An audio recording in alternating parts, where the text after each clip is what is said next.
Willkommen in einem anderen Aufregens video, or welcome to yet another exciting video, in this case part 13 of my battle series of videos, which in this case will be covering the Battle of Labraunda, which was a battle fought between the Persians and an army consisting of Carians and Ionian Greeks from Miletus in 496 BC.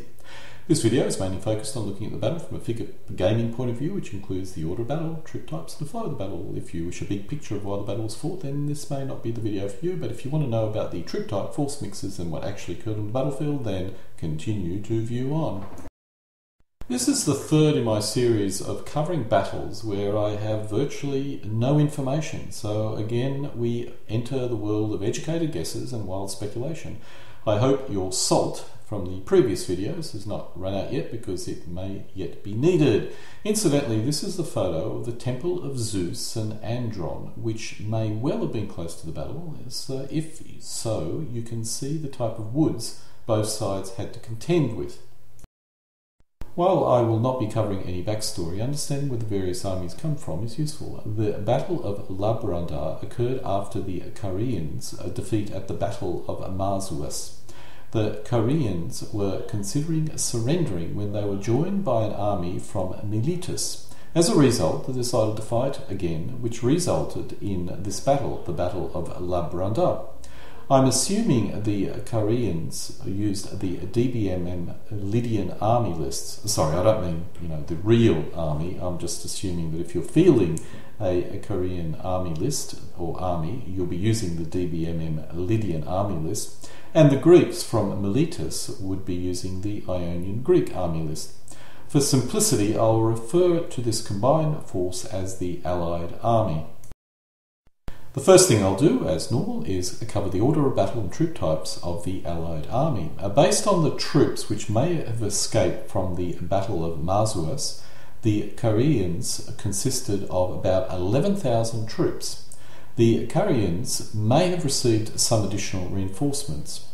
The forces of Miletus are harder to pin down. The city probably could support an army of at least 10,000 men, but they had suffered losses in earlier battles a couple of years before, so probably consisted of less than this number. As with most of my battles with minimal historical information, the only scenario I could find concerning this battle was, of course, from the commands in colour, shown here. As this is about the only force mix source I possess, I'll attempt to convert this into a force mix which is historically credible. Now, if we assume the Allied army consisted of 22,000 men, then each counter in the game of command and colour represents about 2,000 men. We can convert this into a force mix reasonably simply, but a lot of reworking of the command and control force mix is required. It's most likely that most of the Carian heavier troops were lost in the previous battle, so while some hoplites may have arrived as reinforcements, the bulk of that army would have been lighter than the board game would indicate. The bulk of the Milesian forces would, on the other hand, be made up of hoplites. So the force mix provided in the board game seems kind of reasonable, except I would count the peltasts or auxilia as hoplites. After going through the various army lists, this is a possible force mix. I've used the command and colour as the basic template and modified this based on the DBMM Lydian and Greek army lists. The only unusual point is the lack of cavalry. I've assumed that most of the heavier troops were lost in the previous battle, but some reinforcements may have arrived. The Ionian Greek force is primarily made up of hoplites and javelmen. The Ionian Greeks suffered the most in the defeat, which could be explained by their heavier troops which could not escape, basically. Let's very briefly drill down into more detail concerning the DBMM version 2.1 army lists and the troop types that we think may have been at this battle. We think the Carians fielded about 2,000 auxilia, which may probably be this troop types called warriors in the DBMM 2.1 version army list.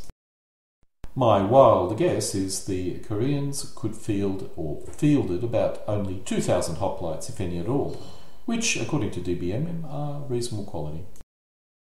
The Command and Colour board game also have about 2,000 warbands or barbarian infantry, which are probably this troop type. My guess is the Koreans possessed about 2,000 light infantry, which would probably include some archers. The remainder of the light infantry would be javelin. Let's now look at the Ionian Greek troop types through the prism of DBMM version 2.1. We are assuming the Ionians possessed about 2,000 javelin. However, the bulk of the Ionian army would be hoplites. As pelters do not seem to be an option according to DBMM 2.1, the Ionian army would consist of a total of 6,000 of this troop type. It's interesting to note that DBMM classes this as inferior, as distinct from the Korean hoplites, which are considered ordinary. This could be an explanation of why they were defeated by the Persian. Let's now look at the Persian army. Now, I previously assumed the Persians consisted of 30,000 men in the previous battle and lost 2,000. They may have been replaced by the time of this battle, so my gut feeling is that the Persian army is about 30,000 men. When we go back to command and colour force mix, and if we assume each counter represents 2,000 men, then the Persian army would consist of 30,000 men, which aligns with my thinking. However, the troop types probably bear little resemblance to reality and need to be heavily modified. While the number of 30,000 men may be correct, the troop composition needs to be adjusted. The Persians' main infantry consisted of medium troops, with the troops in the front consisting of shields and spear and swords, and everyone else to the rear armed with bowmen. As a result, most of the troop types you see here would actually fit into this troop type rather than being sort of separate. The lack of cavalry is puzzling, but I'm not going to change that. The number of light infantry is very high, but I'll assume that the light bow were actually part of the standard Persian medium infantry. As with the Allied army, I will use command and colour as my start point and modify it based on the DBMM version 2.1 army list. And this is the result. Again, the only unusual aspect is the lack of cavalry. Let's now start drilling down into the troop types using DBMM version 2.1. The 2,000 medium cavalry are standard Persian medium cavalry, either Persian, Median or Bactrian. Now, most of the Lightfoot described in the command and colour were probably the standard Persian infantry, which probably by Greek standards would be considered as light. These probably totaled 20,000 men of the 30,000 man army. It's possible some equivalent Allied troops were included in the total, but without some additional evidence I will stay with the simplest solution, which is that the bulk of the army consists of Spartabara foot, as described here.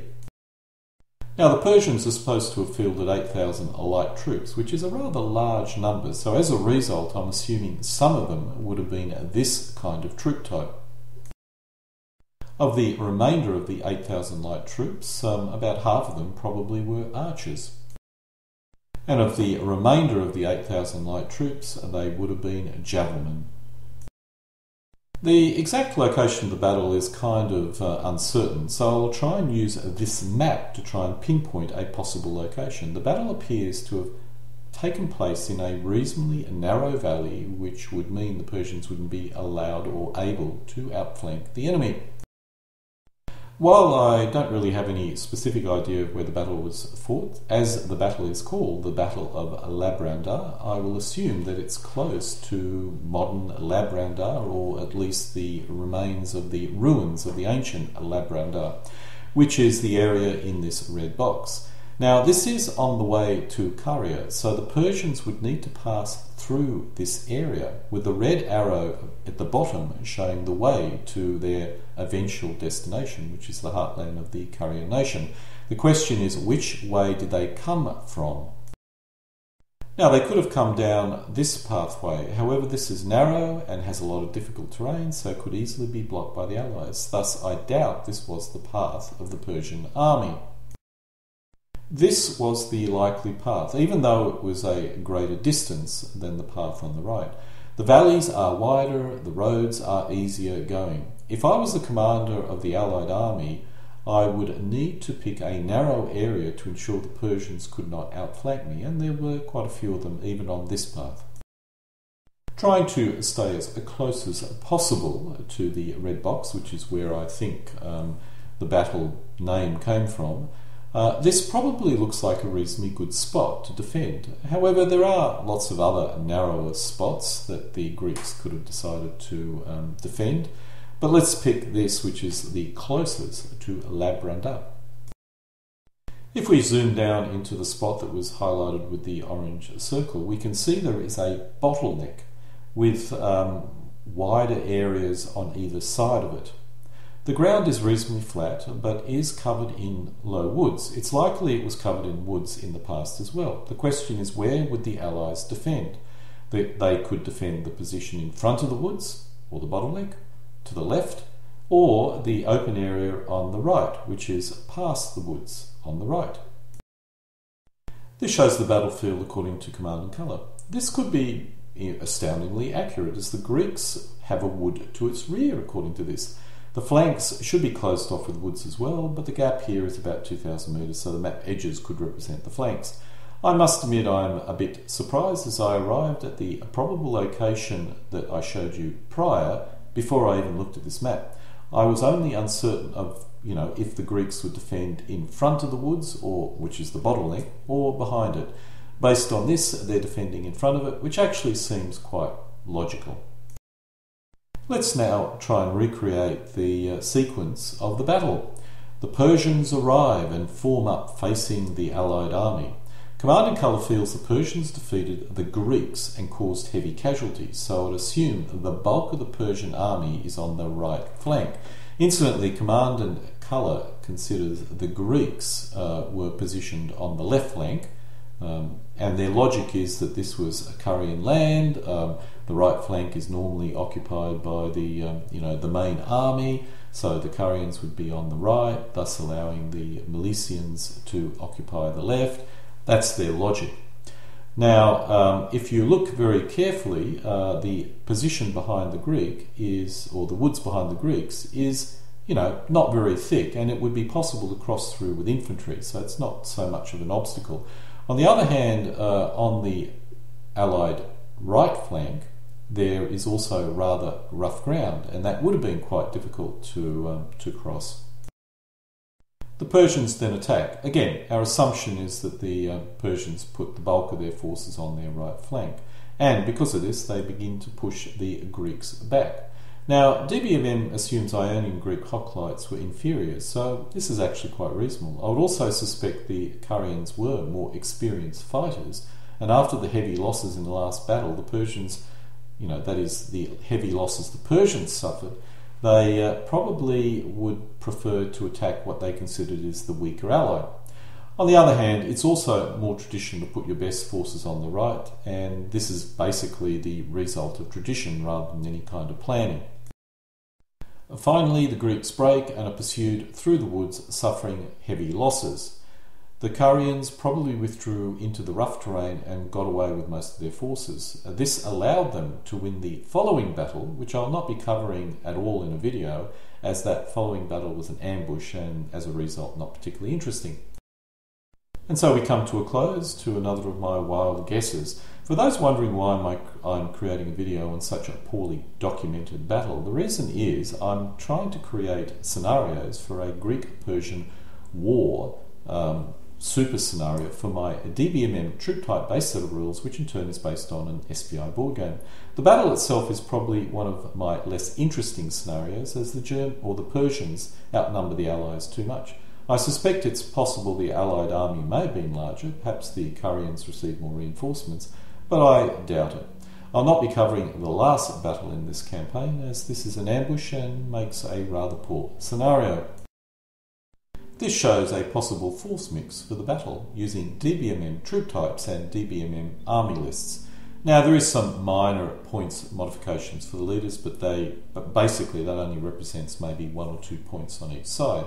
So as a result, what we've got here is a DBMM army, Allied army of 108 points against a Persian DBMM army of 177 points. This is not very good odds. And so we come to a close of another video, in this case part 13 of my military history videos, covering yet another battle of the Greek-Persian Wars. In future, I plan on covering some of the battles which occurred in Greece proper.